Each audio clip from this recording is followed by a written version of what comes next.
Noong nakaraan ay kumalas ang nut nitong sigunyan. Kaya ngayong araw ako na mismo ang mag-aayos para makita ko na rin kung ano ang nangyari sa loob. Dahil malaki ang suspetsya ko na baka na lost thread nga itong sigunyan. Dahil hindi naman kasi basta-basta kumakalas lang yung nut ng sigunyan. Maliban na lamang kung kulang sa higpit or ang malala ay na lost thread. At ito pagkatapos ko matanggal ang mga pesa ay nilinis ko muna. Dahil kailangan ko pang patuyuin itong mga foam na naka-attach dito.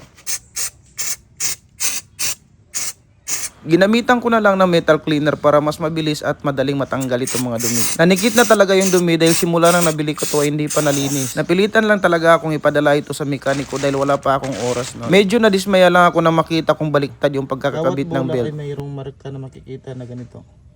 So yung marka ay dito natin ilalagay sa may left side. Hindi pa ganun, kundi pa ganito.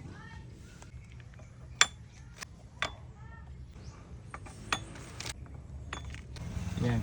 Dahil baliktad ang pagkakabit ng belt, ibig sabihin lang noon na hindi pa talaga marunong yung mekaniko na gumawa nito. So malaki rin ang chance na na-lost thread itong thread ng sigunyal. Malalaman lang natin kapag sinubukan ko na higpitan mamaya. Natapos ko na rin lihain itong fan dahil nagkaroon ito ng gas-gas nung sumayad doon sa casing. Buti na lang talaga hindi nagkaroon ng damage. Papalitan ko na rin yung gasket dahil kinalawang yung luma. Nahirapan din ako maghanap ng mabilhan nito. Kasabay nitong white tool na hindi naman akma dito sa Inmac. Kaya ang ginawa ko ay inanapan na lang ng paraan upang sumakto dito sa butas. Yan, okay na.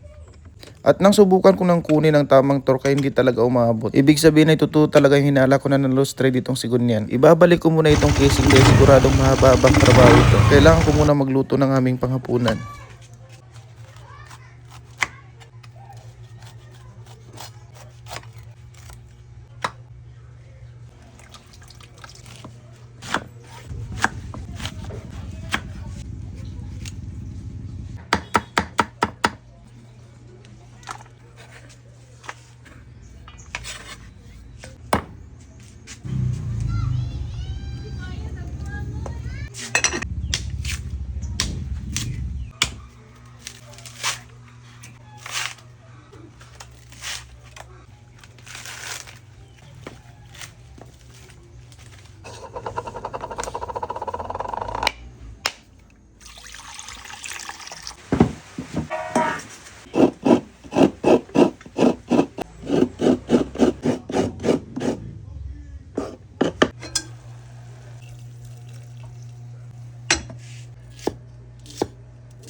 Kinsa ni?